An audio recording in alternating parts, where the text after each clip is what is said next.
Здравствуйте, смотрите в сегодняшнем выпуске. Национальный лидер туркменского народа Гурбангулы Бердымухамедов осмотрел проекты второй очереди города Аркадак и провел встречу с советником князя Монако.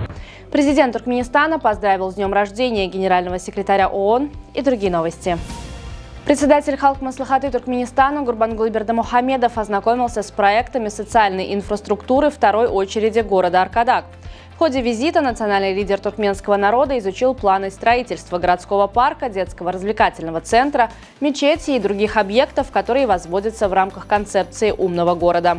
Председатель Халк Маслихаты Туркменистана Гурбангулы Бердымухамедов провел встречу с советником князя Монако, президентом и основателем организации «Мир и спорт» Жоэлем Бузу. В ходе беседы Жоэль Бузу передал приветствие от князя Монако Альбера II и принцессы Стефании, отметив высокую оценку княжеством миротворческой внешней политики Туркменистана, основанной на статусе постоянного нейтралитета. Стороны подчеркнули важность дальнейшего укрепления двусторонних отношений. Белорусская универсальная товарная биржа заинтересована в активизации сотрудничества с Туркменистаном и расширении номенклатуры товаров для биржевых торгов. Об этом сообщил помощник председателя правления БУТБ Ярослав Ковальчук на полях международной выставки ITSE 2025 в Ашхабаде.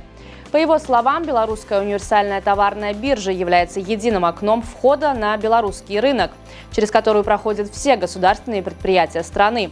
Заходя на нашу товарную биржу, туркменские предприятия получают, по сути, доступ ко всему нашему рынку со всеми ценами и условиями доставки, подчеркнул представитель биржи.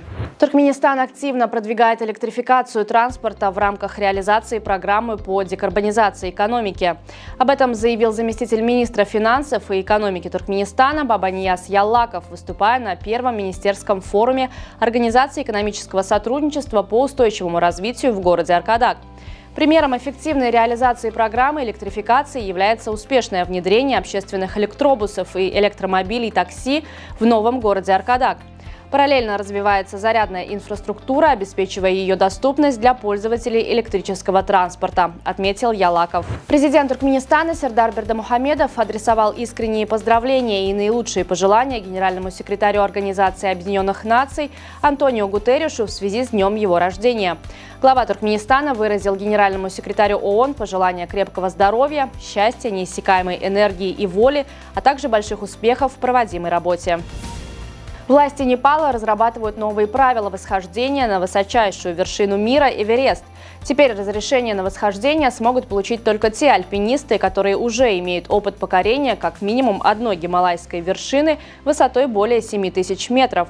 Решение принято после волны критики в адрес непальских властей, которых обвиняли в выдаче чрезмерного количества разрешений, в том числе людям без достаточной подготовки. Новый метод лечения рака успешно применен специалистами медицинского центра Corwell Health имени Уильяма Бамонта в Детройте. Американские ученые впервые использовали технологию протонной дуги для борьбы с агрессивной опухолью, добившись впечатляющих результатов с минимальными побочными эффектами. Баскетболисты юношеской сборной Туркменистана стали бронзовыми призерами международного турнира Golden Valley Cup 2025, который завершился в узбекском городе Намангане. В решающем матче за третье место туркменские спортсмены одержали победу над сборной Казахстана со счетом 60-57.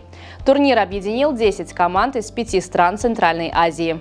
Представительница Туркменистана Гулджан Русланова стала бронзовым призером Berlin Millennium Team Cadet European Cup 2025 под дзюдо в весовой категории до 70 килограммов. В соревнованиях приняли участие 39 спортсменок из 16 стран. На пути к пьедесталу 16-летняя туркменская дзюдоистка одержала 4 победы, дважды выиграв у представительниц Германии и по одному разу обыграв спортсменок Люксембурга и Латвии. На сегодня это все. Желаю вам хорошего завершения дня. Увидимся завтра. И не забывайте, что Туркменпортал – ваш самый надежный источник новостей.